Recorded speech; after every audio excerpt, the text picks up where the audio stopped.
It all started back in the spring of 2015. I was 27 at the time, and my wife, Rachel, had just turned 28. We'd been together for 6 years and married for 3 of them. We first crossed paths in college. She was majoring in accounting, and I was diving deep into mechanical engineering. Our introduction happened at a fraternity party thrown by a mutual friend. We ended up chatting over some cheap sangria while laughing at the terrible dance music blaring through the speakers. Right from that first conversation, it felt like we had something special. There was this spark that neither of us could ignore. Rachel had this classic beauty, always polished, always composed. Her long, dark hair was usually pulled back into a neat ponytail that somehow looked perfect every time. She had these piercing eyes, the kind that made you feel like she was reading straight through you. And there was this quiet confidence about her that made everyone take notice. When she spoke, she had this calm authority, like you needed to earn her approval. I was drawn to that, completely hooked. As for me, I was tall, bold, and determined to make something of myself. Folks often said I looked older than I was, probably because I always carried this serious expression like I had something to prove. We weren't exactly cut from the same cloth, but that didn't matter. We became inseparable almost overnight. Within a year, we made it official and tied the knot. I saw Rachel as the ideal partner, sharp-minded, self-assured, and someone who constantly pushed me to be better. She dreamed of a stable, comfortable life, and I promised her I could make that happen, no matter what it took. But marriage isn't just about 2 people. It's about the families they bring with them. And that's where things got complicated. Rachel's mom, Miriam, wasted no time letting us know that family ties were a big deal to her. From the first time I met her, it was clear she wasn't impressed. She carried her disapproval like it was some kind of prize.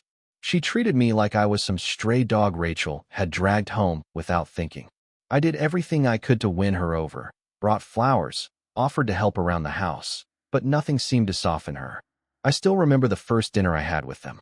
Miriam stared at me from across the table with that cold, judging look, then turned to Rachel and said, "Sweetheart, you deserve someone with more class." Just like that, she dismissed me entirely. That was her way of introducing herself, I guess. She made it crystal clear she thought I wasn't good enough, too rough around the edges for someone like her daughter, who had a promising future in finance. But despite all that, Rachel and I still got married. To me, that felt like a win. I was proud of it, honestly. Her dad, David, was always in the background, overshadowed by Miriam's dominating presence. Whenever I tried talking to him, he'd just nod politely and make small talk about the weather or their garden. It seemed like he never wanted to risk stepping on his wife's toes. Rachel also had an older sister, Olivia. She was married to a guy named Benjamin, and at first, he and I actually got along pretty well. We'd joke around, talk about sports, just the usual guy stuff. We weren't best friends or anything, but at least he wasn't giving me the cold shoulder like Miriam did. Olivia was softer than Rachel, more delicate in a way. Everyone in the family knew she'd been struggling to have kids for years. At the start of our marriage, Rachel and I decided to hold off on starting a family. We had big plans, travel the world, pay off the house, build up our careers first. Rachel would always toss her hair with that trademark confidence and say, "We've got plenty of time for kids. There are bigger things to focus on right now." And I'd nod along, fully on board with that plan. Honestly, I was fine with waiting. I had big goals of my own, climbing the ladder at my engineering firm, making a name for myself, and only then thinking about kids. The truth is, I liked the freedom we had in those early years. But everything changed about 2 years into our marriage. Miriam had a fall and ended up in the hospital for a couple of days. It wasn't anything too serious. The doctor just recommended rest. But the moment Rachel heard the news, she panicked. If there was one person who had a grip on Rachel's emotions, it was her mom. Miriam had spent years drilling into her daughters that family was everything, and that a woman's greatest purpose was to give life to the next generation. So naturally, Rachel rushed to be by her mother's side. I stopped by with flowers, trying to be supportive, but Miriam barely acknowledged me. If she said anything to me at all, it was usually a backhanded comment like, "Don't you have work to do?" Or, "Your job must not be that demanding if you've got time to stand around here." She never missed a chance to belittle me, whether it was my career, my presence, or just me in general. After she got out of the hospital, Miriam doubled down on the pressure about grandkids. Not long after, She and David threw a party for their 30th wedding anniversary. The whole extended family came out for it. It was one of those formal events, suits, dresses, fancy dinner, and a rented ballroom. But from the moment I walked in, I could feel something heavy hanging in the air. Sure enough, Miriam grabbed the microphone during dinner and, in classic dramatic fashion, announced that her health wasn't what it used to be and that her biggest fear was never becoming a grandmother. Right there in front of everyone, Olivia broke down in tears. She confessed that she and Benjamin had been trying every fertility clinic they could find, but nothing had worked. She said the emotional toll was crushing her. Benjamin stood behind her, silent, lips pressed tight. He didn't say a word. And Miriam, in full emotional performance mode, declared, "All I've ever wanted is to have grandchildren." Olivia tried, but maybe it's just not in the cards. And if Rachel waits too long, I might not be around to see it happen. Then she glanced at me like I was the one standing in the way of her dream. And just like that, the tension was out in the open. On the ride home, Rachel sat quietly in the passenger seat, tears building in her eyes. "I can't stop thinking about Mom in that hospital bed," she whispered, her voice shaking. "What if she never gets to hold a grandchild? What if Olivia never?" Her voice trailed off, her eyes locked on the streetlights outside. I reached over and gently squeezed her hand. "We've got time," I said softly. "Let's not rush into anything." On the outside, I sounded calm, but inside, my thoughts were all over the place. The truth is, I'd really grown to enjoy our freedom, my independence. And deep down, I started to feel a quiet kind of resentment. Not just toward Rachel, but toward anyone who expected me to jump into fatherhood before I was truly ready. Looking back now, I realize I'd been carrying a lot of frustration for a long time. I was doing well at my job in engineering, building a decent life with Rachel, and I had this drive to accomplish something big. But the more the topic of kids came up, the more I felt that resentment growing, mostly toward Rachel's family, and especially her mom. Whenever things were quiet, those feelings would bubble up again. I kept them to myself, let them simmer. And every time her mother hinted, or outright pushed, for grandchildren, it just lit a fire in me. That sarcastic part of me would kick in, especially with Miriam. A few months after that dramatic anniversary night, she showed up at our place unannounced. Rachel was upstairs napping, and I was on the couch, scrolling through my phone. Without knocking, Miriam just let herself in and started surveying our living room like a detective. She wrinkled her nose and said, "How do you live in such disarray? Rachel must hate this mess." I crossed my arms and looked at her. "Maybe if you called before showing up, I'd have had time to make it spotless," I said, sarcasm heavy in my voice. She gave me a look. Such arrogance. "I don't know how my daughter puts up with you." She was baiting me, and I was close to snapping. I wanted to fire back, to break the tension that had been hanging around for months. But I held it in barely. I just wanted her gone before Rachel woke up and saw us going at it again. Eventually, Miriam left in a dramatic huff. "I just wanted to check on my daughter," she muttered, slamming the door behind her. I'll admit, I smirked. It felt like I'd won that round. But underneath the surface, the pressure was building. Even though Rachel and I didn't talk about it much, we both knew the issue of children was slowly seeping into every part of our lives. She'd occasionally bring it up, her mom's health, or how Olivia was trying some new fertility treatment. Then came the call that changed everything. It was a Sunday. I'd just gotten back from the gym when Rachel called me. Her voice was shaky. "Chris," she said, "I'm at the hospital." "It's Olivia." She tried to hurt herself. "She's in critical condition." I froze. "She took too many pills," Rachel said softly. "They're treating her now. You should come." Without thinking, I grabbed my keys and ran out the door. My thoughts were racing. Sure, Olivia had always been a bit fragile, always emotional. But I never imagined things would go that far. I didn't like her constant talk about needing a baby, but I never wanted this. At the hospital, Rachel's eyes were red from crying. Miriam stood by the vending machines, arms folded, looking like she'd just swallowed a lemon. She barely acknowledged me. Benjamin was pacing in the corner, silent and tense. I walked over to Rachel. "Is she going to be okay?" I asked quietly. Rachel nodded slowly, wiping her cheeks. "Physically, maybe, but emotionally, she's broken." She glanced over at her mother, then looked back at me. She couldn't take it anymore. The pressure, Mom's expectations. It all just crashed down. Then Miriam turned toward me. Her voice was sharp but low, like a snake in tall grass. "You do realize," she said, "that if you and Rachel had just had a child, Olivia wouldn't feel like she had to carry this burden alone." I blinked, stunned. That's not how this works. I snapped, my voice shaking with anger. You can't blame me for what Olivia did. That's not fair, and it's not right. Rachel stood there, tense, but said nothing. She never did when her mom got involved. A couple days later, Olivia was released. Still weak. The whole family gathered at Miriam's house to talk things over. The mood was heavy.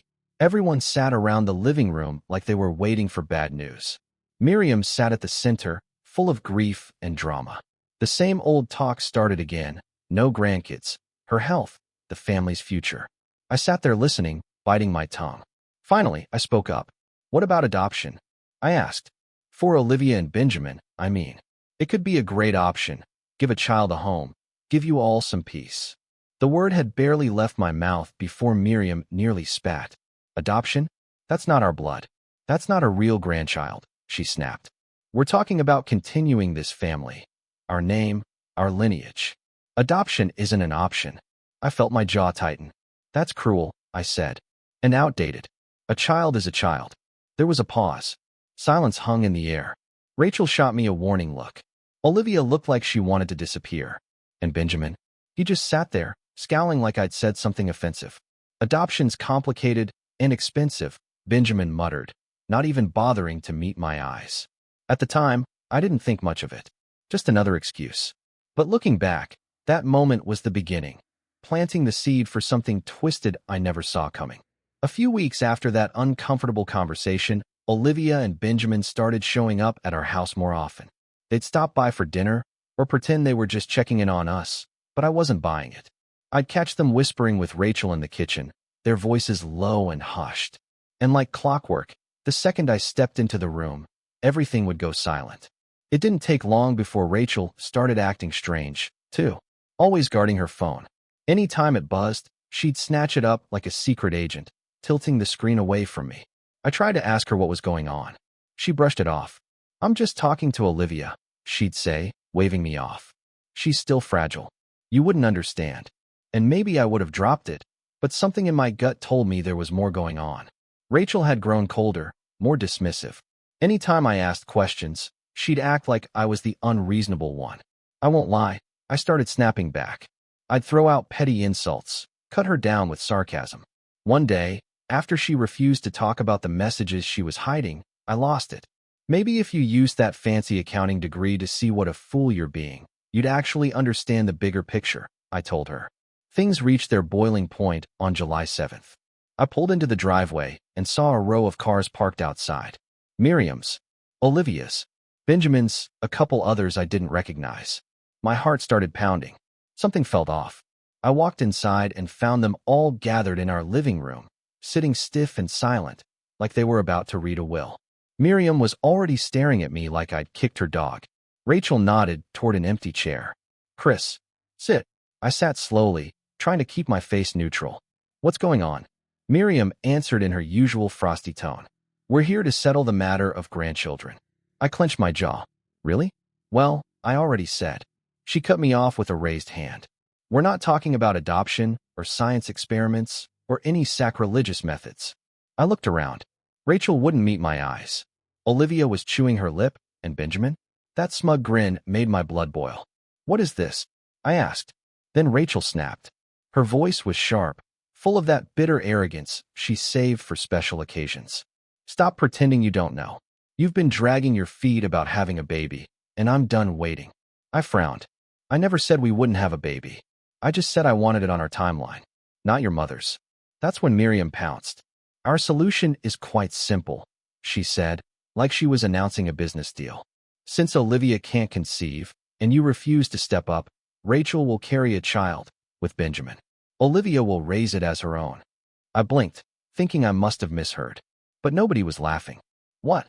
I finally said, my voice hoarse. Benjamin leaned back, still wearing that smug grin. We're not really asking for permission, man. It's basically a done deal. Just wanted to give you a heads up. I stared at Rachel. So that's it. You meet behind my back, plan all this, and I'm the last to know. She shrugged like it was no big deal.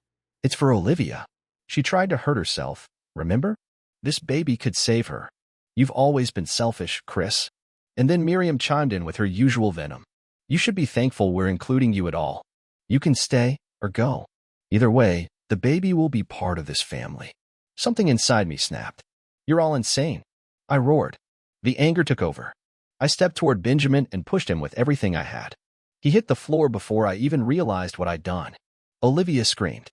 Rachel tried to stop me, but I broke free and rushed ahead, adrenaline taking over. Get out of my house, I shouted. They ran for the door, yelling back at me. Miriam shrieked, You're an unworthy husband. My daughter deserves better. Olivia was crying. Benjamin was cursing, clutching his face. Rachel stormed out last, only to burst into our bedroom seconds later. Her face twisted in fury. I followed her, slamming the door behind us. You're really going to let them convince you to make such a huge mistake? Are you hearing yourself? She glared at me, flipping her hair back. You don't understand how hopeless Olivia feels. And you? You're too busy chasing dreams and playing stubborn to see the bigger picture. My mother is right, she could die any day without seeing a grandchild. I sneered. You're the one who's blind. You've let that woman poison your mind. Are you really so entitled that you think this plan makes any kind of sense? The shouting went on in circles, accusations, frustrations, everything escalating. Eventually, Rachel locked herself in the bathroom, and I stormed out of the house to cool off. But even with the fresh air, I couldn't shake the chill. Yeah, I'd been angry, furious, even. But beneath that was something worse, a cold, sinking feeling. My wife had just chosen a plan so warped, so far beyond reason, it felt like I was living someone else's nightmare. The next day, I met up with my best friend Jake at this quiet little bistro we used to hit back in college. We sat outside, sipping coffee while I shared everything, the shouting, the plan, the argument I'd gotten into. Jake just stared at me, mouth hanging open. Oh my gosh, Chris. That's beyond messed up. You might need to get out of there for a while. Clear your head.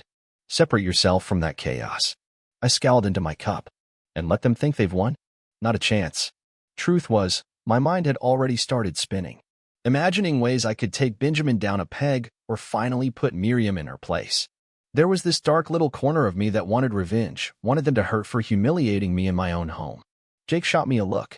Careful, man. That kind of rage? It'll eat you alive if you let it.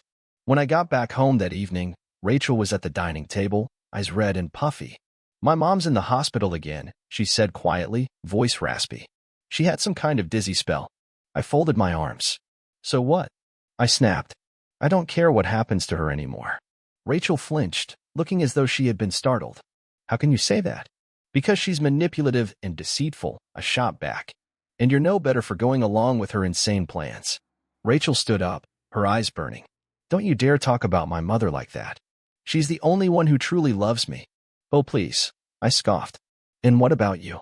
Getting involved with your brother-in-law to win your mom's approval? Real selfless of you. That's when she hit me. Hard. My face stung, my fist clenched at my sides. For a second, I thought about reacting, but I didn't. Go ahead, I said through gritted teeth. Keep supporting your mother's distorted view. You're starting to act just like her. Tears welled up in her eyes, but she held them back. I can't stand you, she whispered, and stormed out with her purse. For the next few days, we lived like strangers. We'd pass each other in the hall, not a word. And when we did speak, it was all snide remarks and ice-cold stares. Then, one evening, she knocked on my study door and stepped inside slowly. I shouldn't have reacted that way, she said, eyes cast down. And I'm sorry for what I said. I leaned back in my chair, arms crossed. Why the change of heart? She let out a long sigh, tears threatening again. Olivia is under close care right now. Mom's still in the hospital, and she won't stop lecturing me about not being pregnant. They're all depending on me. I feel trapped, but I can't just walk away. They're my family. I studied her. Her eyes were tired, rimmed with red, but her chin still had that familiar defiant tilt. You feel guilty, I said slowly. That's clear. But do you actually regret what you almost did with Benjamin? She hesitated. Mom says it's the only way.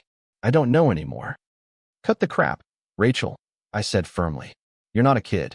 You have a choice. You could have walked away from this whole circus, but you didn't. Her lips trembled. If I walk away, who helps Olivia? She's so fragile, Chris. This could really hurt her. I looked at her for a long time. There was a part of me, deep down, still desperate to prove I was enough for her. Maybe it was pride. Maybe it was that lingering hope that I could still win, whatever that meant. Finally, I let out a breath. Fine. We'll talk about having a baby. Our baby. But only on one condition. Benjamin is off the table. No more talk about that. Her eyes widened. Seriously? You'd actually consider it? I shrugged, partly to keep control of the moment. If it keeps your mother quiet and prevents you from making a bad decision, then yeah, I'll consider it. Her face lit up, almost like she felt relief. But there was something else in her expression too. This quiet sense of victory, like she'd won a prize she was owed. And honestly, deep down, I think I only made the offer because I wanted to keep her tethered to me. Keep her from making decisions she'll regret, even if it meant giving her exactly what she wanted. That night, we spent the night together again. First time in days. But the intimacy didn't feel loving. It felt desperate, like two people clinging to a crumbling cliff. Still, we played the part. Pretended we were moving forward. Over the next 5 months, I gave Rachel everything she asked for. A new couch? Ordered. A weekend at a luxury spa? Booked. She soaked up the attention, growing more smug with each gift. This is exactly what I needed, she'd say, brushing a kiss on my cheek like it was payment. And me? I found myself enjoying the power it gave me.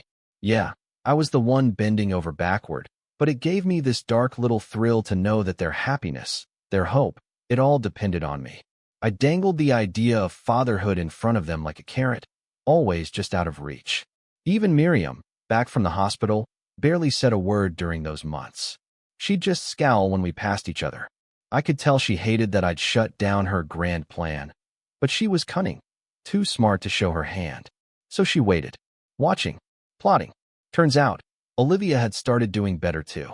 She stopped showing up at our house, crying and clinging to Rachel. Instead, she stayed away, probably in therapy or on meds, or both. Either way, the drama quieted down for a bit. Then one evening, after Rachel had spent the whole day on some luxury shopping spree, she walked in glowing. I was sitting on the couch when she waved a glossy travel magazine in my face like she'd just discovered paradise. I found the perfect place for a romantic trip, she said excitedly. Let's go to Mykonos. Or maybe the Seychelles. I raised an eyebrow. Didn't know you were into beaches and sunsets. Thought you were more of a high-rise and wine bar kind of girl. She laughed and flipped her hair. I can adapt. And once we decide to have a child, we'll be busy. We deserve a little escape before we take on real responsibilities. That line, once we decide to have a child, hung in the air. She said it so casually, like it was already a done deal. And of course, she just assumed I'd be footing the bill, while she soaked up the credit. It was almost funny. Almost. Instead of calling her out, I decided to up the ante. If she wanted a fantasy vacation, I'd give her one, just to see how far she'd go with this performance. I booked us 2 weeks in Mykonos. Not just some hotel. This was a private villa clinging to the cliffs, ocean views, the works. It cost me a fortune, but I wanted to test her. See if she'd show even a flicker of real gratitude. The tickets arrived on February 22th. I rushed home, ready to surprise her. But the house was quiet. Too quiet. I headed upstairs and found a note on our bed in Rachel's perfect handwriting. My stomach dropped before I even opened it. Chris, you see that nothing between us ever really changes, no matter how hard we try. I love you, but I also love my family. And I can't keep watching my sister suffer. Mom's health is fragile. They need me to do what Olivia can't, to give them an heir. Benjamin and I, we've decided to go away. Just for a month. We won't tell you where, because I know you try to stop us. Please don't worry. This doesn't change us. I'll come back, pregnant, and we'll pretend none of this happened. The baby will be Olivia and Benjamin's. It's what needs to be done. I know you love me enough to understand that, eventually. Don't try to find me. I'm sorry. I stood there, reading the words over and over again, my heart pounding harder with every line. She chose them. She chose him. Benjamin. The rage hit fast, hot, and furious. I snatched the plane tickets and hurled them across the room. They fluttered to the floor like confetti at a funeral. My big romantic gesture? Useless. She didn't want me. She wanted to prove something to her mother, to protect Olivia, and to keep me around just long enough to swipe my credit card. I sank onto the edge of the bed, my fists clenched, my throat tight with fury. They never cared. Not Rachel, not her mother, not Olivia, and definitely not Benjamin. I was just a pawn, convenient, disposable, profitable. I sat there in silence for what felt like hours, just staring at that note. Every word burned into my brain. And then, something inside me snapped. I was done. Sure, I wasn't innocent in all this. I'd been cold, controlling, bitter. But this was betrayal on another level. This was war. 3 days later, I stopped moping. I called a real estate agent to list the house as a rental. Then I started selling off everything, electronics, furniture, even my car. I emptied our joint bank accounts down to just a few bucks. Let her come home to a hollow shell and figure out how to raise this so-called miracle baby without a dime from me. When I told Jake, he looked like I'd slapped him. Dude, are you sure about this? Absolutely, I growled. I'm done being their fool. Let them fend for themselves. He exhaled hard. All right. But if you need anything, money, a place to crash, you know I've got your back. Just promise me you won't do anything stupid. I gave him a half smile. I already did. I'm married into that circus. But no, don't worry. It's already in motion. I'd quit my job that morning. One-way ticket booked for the next day. That final evening, I stood in the middle of our living room.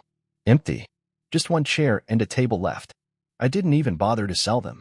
It was quiet. Cold. And somehow, that emptiness felt right.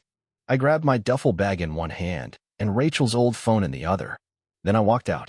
By the time the plane took off, I wasn't even nervous. I was angry, boiling, hollow, exhausted, but not scared. I was 27. No, almost 28. A mechanical engineer with a broken heart, a packed bag, and a burning need to disappear.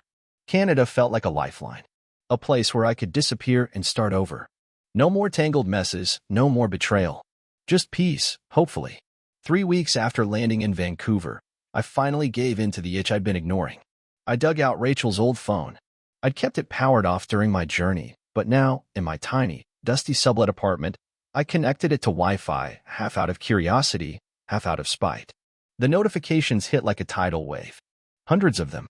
But one stood out, a family group chat on WhatsApp called Baby. I shouldn't have opened it. I knew I shouldn't. But I did. The most recent message was from Olivia. It's finally happened. Everyone, after much hope and patience, were finally expecting a grandchild. Attached were photos. The first showed Benjamin, smug as ever, shirtless and grinning. And beside him, my wife.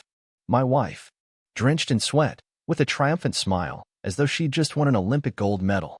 The second image? A pregnancy test showing 2 clear pink lines. It hit me like a punch to the gut. I knew what they were doing. I knew. But seeing it like that, right in front of me, was something else entirely. My stomach churned. My jaw clenched so tight my teeth hurt. I was thousands of miles away. I couldn't storm into Miriam's house. I couldn't bring myself to confront Benjamin again. I couldn't do anything. So, I shut the phone off and paced my apartment for hours. That photo burned into my mind like a scar. By morning, the anger had hardened into something colder. Something steadier. I wasn't going back. Work wasn't easy to find at first. Despite my degree, the best I could get on short notice was a warehouse job at a factory outside Vancouver. It wasn't glamorous, but it paid the bills and kept me busy. I spent my days lifting crates, loading trucks, and trying to forget Rachel ever existed. But then came Saturday, a day I'll never forget. Somehow, Rachel remembered her old phone number, and she texted me, "Love, I'm home now. Everything went perfectly. I'm expecting a child, and Benjamin is the father. Please come back. I have news for you." I stared at it, stunned. Love? She still had the audacity to call me that? I shook my head and laughed, dark, bitter laughter. But she wasn't done. "Darling, come home. We need to talk. The accounts are empty and the cards don't work. I need money for groceries." I let out a harsh laugh. Groceries? Now she wanted me to bankroll her brother-in-law's baby? No, I won't do that. She called. Over and over. I didn't pick up. Then came calls from Olivia. Then Benjamin. Then even Miriam. One after another.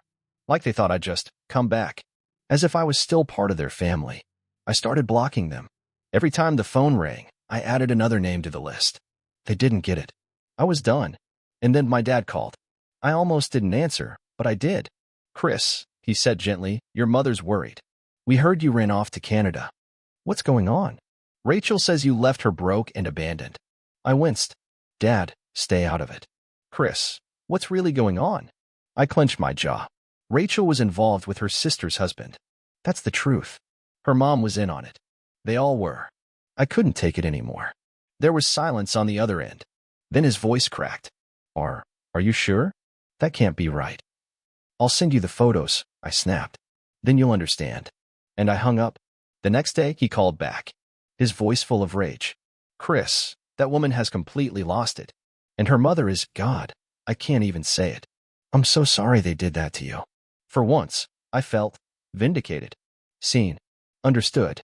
In the weeks that followed, I'd power on Rachel's phone once in a while, just to see their desperation unravel.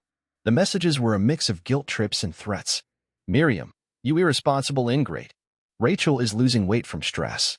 If anything happens to my grandchild, it's your fault. Olivia, please come back, Chris. We can still be a family.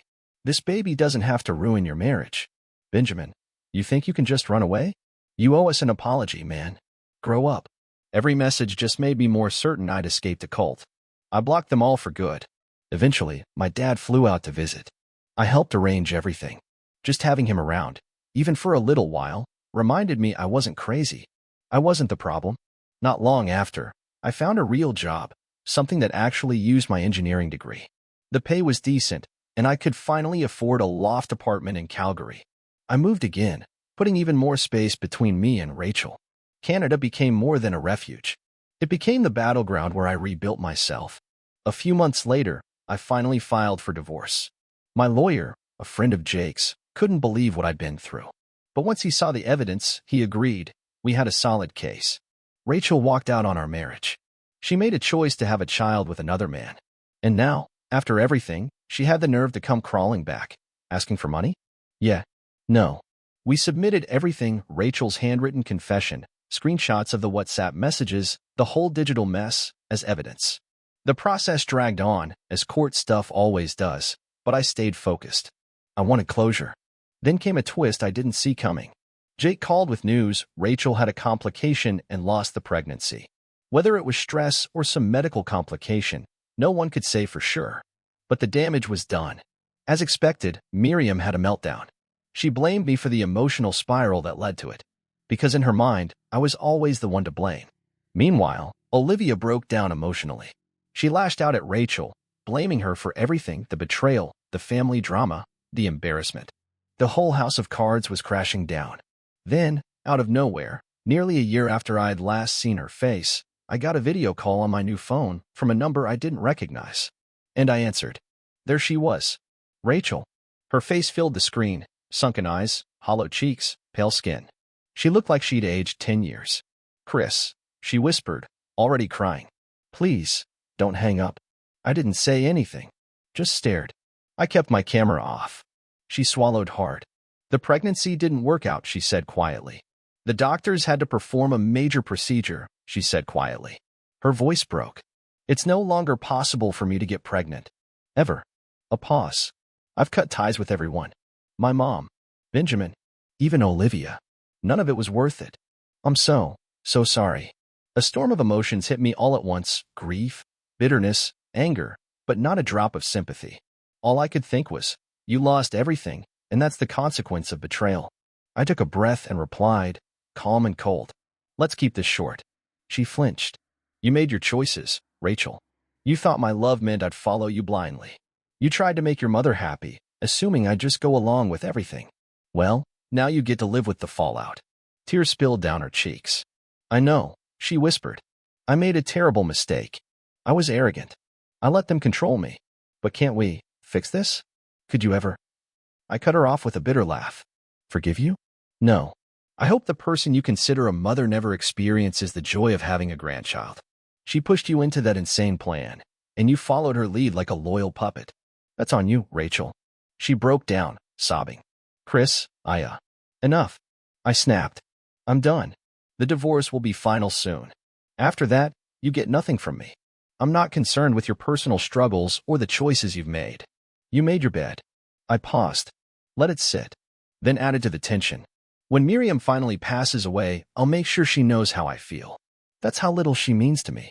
Rachel let out this broken, gut-wrenching cry, like something deep inside her finally cracked open. Her shoulders shook as she wept. Maybe, once upon a time, that would have wrecked me.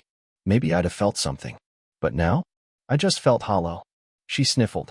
The doctors say my health might never be the same. I have no one. Click. I ended the call. She tried calling back a few times, but I blocked the number without a second thought. By the end of 2019, the divorce was finalized. My lawyer made sure she walked away with next to nothing. Legally, I had to pay alimony for 1 year. That was it. No more. No less. Then 2020 hit, and the world shut down. The pandemic gave me way too much time to think. And in that quiet, I had to face some uncomfortable truths. I wasn't completely innocent. I'd used money to control Rachel. I had criticized her when she didn't meet my expectations. I had been harsh with her family, granted. They provoked it. But still, I wasn't blameless. But even with all that, their betrayal was the final straw. The one thing I couldn't forgive.